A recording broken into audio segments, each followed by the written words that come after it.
को मेरा नमस्कार। मैं दीक्षांत्री शर्मा आपका फिर से अपने न्याय के आस चैनल में स्वागत करती हूँ। और आज जो हम मुद्दा लेकर आए हैं वो आम जनता से जुड़ा हुआ है। जैसा कि देखने को मिलता है कि आम जनता पुलिस का नाम सुनते ही घबरा जाती है, और पुलिस का फ़ोन आ जाए या पुलिस उनके दरवाजे पर अचानक आ जाए तो वो ऐसा सोचते हैं कि पता नहीं हमने क्या अपराध कर दिया है, पुलिस ने हमें क्यों बुलाया है और पुलिस हमारे दरवाजे पर क्यों आई है, कि जैसे डायरेक्ट ही उनको गिरफ्तार करने के लिए आई है। तो आम जनता को इस बात की जानकारी होनी चाहिए कि पुलिस किसी को एज ए एक्यूज्ड ही नहीं, एक विक्टिम के तौर पर भी बुला सकती है और एक विटनेस के तौर पर भी बुला सकती है। और आपको किस तरीके से पुलिस का सामना करना है, घबराना नहीं है, अपने कानूनी अधिकारों की जानकारी होगी तभी आप पुलिस का सामना ठीक से कर पाएंगे, उसके सवालों का ठीक से जवाब दे पाएंगे। और इन्हीं सब जानकारी के लिए आज हम वकील साहब से इसी मुद्दे पर बात करेंगे और आपको जानकारी देंगे आपके लीगल अवेयरनेस के बारे में कि आपको पुलिस के साथ कैसे बातचीत करनी है। नमस्कार वकील साहब। नमस्कार। बताइए वकील साहब, जैसे पुलिस आके एकदम से मतलब किसी को डराती है, धमकाती है, या फिर दरवाजे पर आ जाती है अचानक, या फ़ोन पर किसी को कॉल करके बुलाती है, तो बताइए नागरिक का क्या अधिकार है, किस तरीके से वो पुलिस से बात करें। कानून में पुलिस के अपने अधिकार हैं और आम नागरिक के अपने अलग अधिकार हैं। दोनों के अधिकार हैं, दोनों के अधिकार ओवरलैप नहीं हो सकते। जो समस्या आपने बताई मुख्यतः जो आजकल सामने आती है कि पुलिस फ़ोन करके किसी को बुला लेती है, किसी को फ़ोन करती है भाई थाने आ जाओ, और तो उसमें अगर ऐसा कोई फ़ोन आता है तो आपको थाने नहीं जाना है, फ़ोन पर थाने नहीं जाना है। पुलिस बुलाएगी तो आपको बुलाने का उसका एक तरीका है। अगर एज ए विटनेस कोई इन्वेस्टिगेशन हो रहा है उसमें एज ए विटनेस कॉल करती है तो पुलिस 179 में प्रोविज़न है BNSS में, जो पहले 160 CRPC हुआ करता था, उसके अनुसार यदि पुलिस किसी विवेचना में एज ए विटनेस आपको कॉल करती है तो उसको लिखित में आपको एक लेटर भेजना होगा। उस लेटर में वो डेट, टाइम और प्लेस तीनों डालेगा। जो विवेचक, उस केस का विवेचक होगा या स्टेशन हाउस ऑफिसर होगा, और उसके बाद आपको वहाँ थाने पर जाना है। इस लिखित में ज़रूर मांगना चाहिए। अगर आप लोग लिखित में नहीं मांगते हैं तो थाने पर जाकर हैरेसमेंट हो सकता है, थाने पर आपको बहुत घंटों घंटों बैठाया जा सकता है, पुलिस अननेसेसरी प्रेशर बना सकती है, और बहुत सारी चीज़ें जो थानों में होती हैं और आम जनता जिससे अवेयर है उसे यहाँ बताने की ज़रूरत नहीं है, वो सब आपके साथ हो सकता है। तो इसलिए कभी भी जब फ़ोन आए कि आप थाने आइए तो आपको पूछना है कि किस लिए आना है, क्यों आना है, और आप लिखित में दो हमें कहाँ पर, कब और कितने बजे और किस मामले में आना है। एक तो ये बात हो गया। ये तो हो गया ऐसे आदमी के लिए जो कोई विटनेस है, जो कोई किसी विवेचना में किसी तथ्य को जानता है। एक अभियुक्त भी होते हैं, मुलजिम भी होते हैं। एक्यूज्ड के लिए भी आ सकता है, कोई FIR हो गया किसी के खिलाफ और इन्वेस्टिगेशन हो रहा है, पुलिस बुलाएगी, बिल्कुल बुलाना है। वहाँ पर भी पुलिस को सेक्शन 35 BNSS में है। ऐसे मामले जो 7 साल तक की अपराध से संबंधित हैं, उनमें पुलिस अगर बुलाती है, कोई मामला किसी के खिलाफ हो गया है, किसी मुलजिम के खिलाफ, अभियुक्त के खिलाफ, तो उसको भी लिखित में नोटिस देना होगा। और सबसे खास बात यह है कि जो सेक्शन 35 का नोटिस होगा वो व्हाट्सएप पे नहीं आएगा। सुप्रीम कोर्ट ने हाल फिलहाल एक जजमेंट में कहा कि जब पुलिस किसी अभियुक्त को बुलाएगी तो व्हाट्सएप के नोटिस को नहीं माना जाएगा। इन पर्सन आएगा, कोई सिपाही, कोई कांस्टेबल, कोई और सक्षम कर्मचारी पुलिस का, वो आपको लिखित में नोटिस देगा। ऐसे ही उसमें प्लेस, टाइम, डेट लिखा होगा, किस डेट को आना है, किसके सामने आना है, किस मामले में आना है, सब लिखा होगा।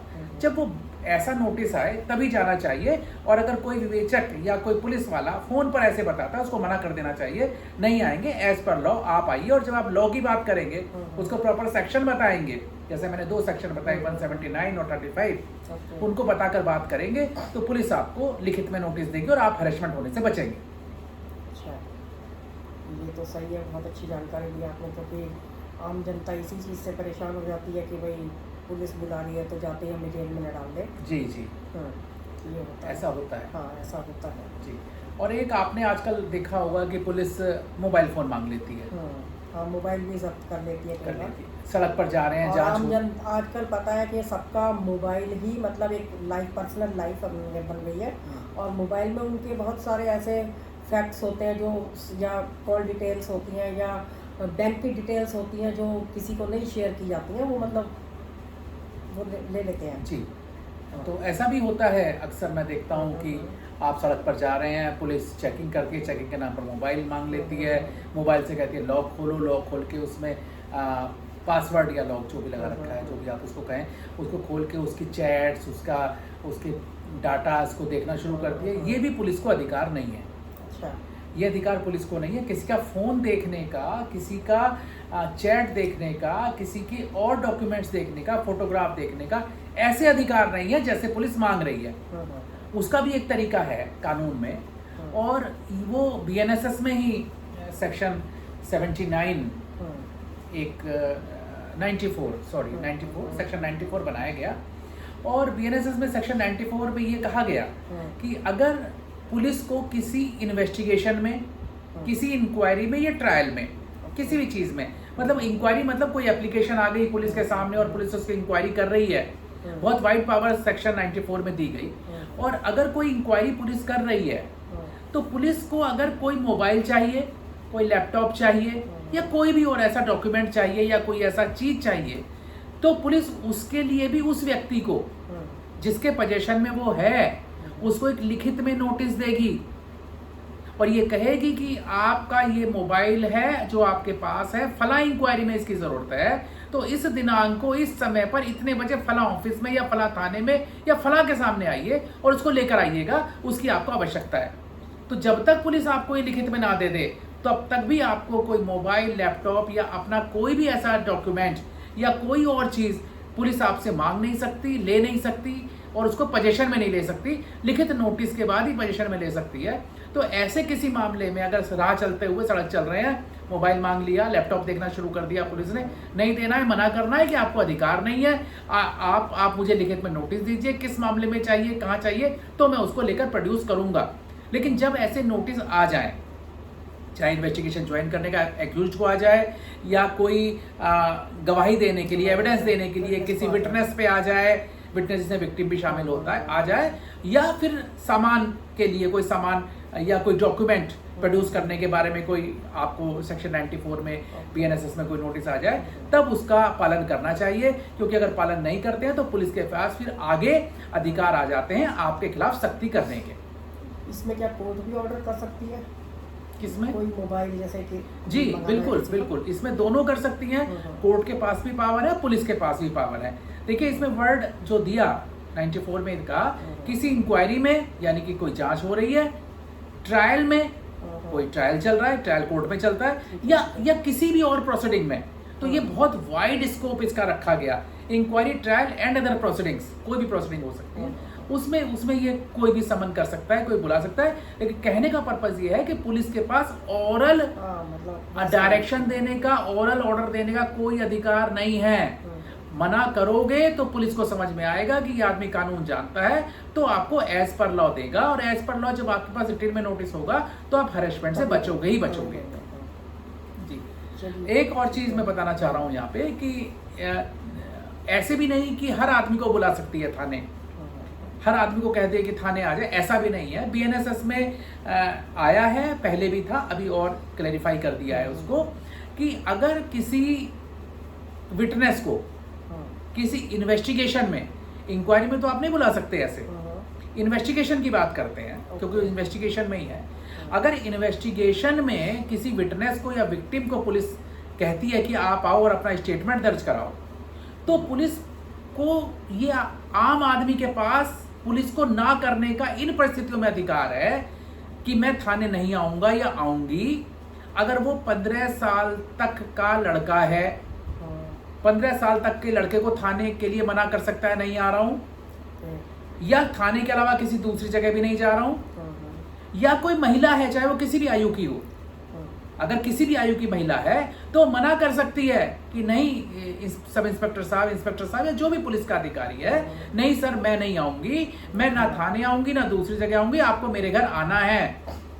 या कोई 60 साल से ऊपर की उम्र का पुरुष है यानी कि पुरुष की 2 कैटेगरी रखी गई, 15 साल तक का बच्चा या 60 साल से ऊपर वाला, वो भी इसी कैटेगरी में आ जाएगा। या किसी को ऐसी बीमारी है, एक्यूट कोई बीमारी है, बीमारी की वजह से नहीं आ सकता, वो भी इसी श्रेणी में आता है। या मानसिक रोगी है, वो भी इसी श्रेणी में आता है। तो पुलिस के पास आपको मना करने का पूरा अधिकार है। अमूमन होता है क्या, पुलिस फोन करती है, आ जाओ स्टेटमेंट रिकॉर्ड कराओ, थाने आ जाओ, चौकी आ जाओ, कहीं आ जाओ। तो कोई जो इन श्रेणियों में आ रहा है, 15 साल से कम उम्र का लड़का, 60 साल से ऊपर का उम्र का पुरुष, कोई भी महिला किसी भी आयु की, कोई बीमार व्यक्ति, कोई मानसिक रूप से बीमार व्यक्ति अगर है तो वो सीधा मना करे, मैं नहीं आऊंगा, आपको आना है तो उसको आना ही होगा और वो उसके घर पर ही आएगा। हाँ, इसमें एक रिलैक्सेशन दे दिया कि कोई अपनी मर्जी से जाना चाहता है तो जाए, इस पर कोई रोक नहीं है जाने पर। से जैसे 376 वाले मामलों में, उनमें तो खैर है ही के घर पे आकर ही रिकॉर्ड किया जाएगा, वो अब सभी में आ गया है। अब BNSS में जो मैंने सेक्शन बताया आपको 179 में ही प्रोविजन दे दिया है कि अगर एज ए विटनेस या विक्टिम कोई भी हो तो अगर इन श्रेणियों में आता है जो मैंने बताया, तो वो थाने नहीं बुलाया जाएगा। थाने नहीं, किसी भी और जगह पर जहां वो रहता है उसके अलावा नहीं बुलाया जाएगा। भाई थाने के अलावा कहते जी होटल आ जाओ, कोर्ट आ जाओ, पार्क में आ जाओ, कहीं नहीं बुलाएगा। उस विवेचक को या किसी भी पुलिस ऑफिसर को जो इन्वेस्टिगेशन कर रहा है, उसको ऐसे लोगों के घर जाना ही होगा। तो नागरिकों के ये बहुत महत्वपूर्ण अधिकार हैं, जिन अधिकारों को जानना जरूरी है और पुलिस को ना कहना जरूरी है। पुलिस को ना कहना सीखोगे, उन्हें कानून बताओगे, तभी कानून का पालन होगा, अदरवाइज हैरेसमेंट होता रहेगा। चलिए, तो बहुत अच्छी जानकारी दी आपने हमें, और जिससे कि अननेसेसरी पुलिस के हैरेसमेंट से आम जनता बच सके और पुलिस अपनी मनमानी ना कर सके उनके ऊपर, और अपने अधिकारों की जानकारी होगी तभी ये पॉसिबल होगा, अदरवाइज नहीं। तो वकील साहब ने जैसे बताया कि किन किन श्रेणियों के व्यक्ति मना कर सकते हैं, किन किन परिस्थितियों में लोग मना कर सकते हैं जाने के लिए, और क्या एक प्रोसेस फॉलो करना पड़ता है पुलिस को, इन सभी की जानकारी दी। और आपको ये हमारा चैनल अच्छा लगा हो और आपको ये जानकारी महत्वपूर्ण लगी हो तो हमारे चैनल को लाइक एंड सब्सक्राइब कीजिए, और जिससे हमें आगे भी नई नई विषयों पर वीडियोस लाने का मौका मिले और प्रोत्साहन मिले। और इस तरीके की जो प्रैक्टिकल समस्याएं होती हैं, हम उन्हीं से जुड़ी हुई समस्याओं पर वीडियो लाते हैं। ये भी एक प्रैक्टिकल समस्या ही थी जो हमने आपके सामने शेयर की, क्योंकि एक गरीब आदमी और आम आदमी, अनपढ़ बेचारा जो एक पढ़ा लिखा नहीं है, वो इन चीज़ों से घबराता है। तो उसी की समस्या को हमने आपके सामने साझा किया। तब तक के लिए नमस्कार। नमस्कार।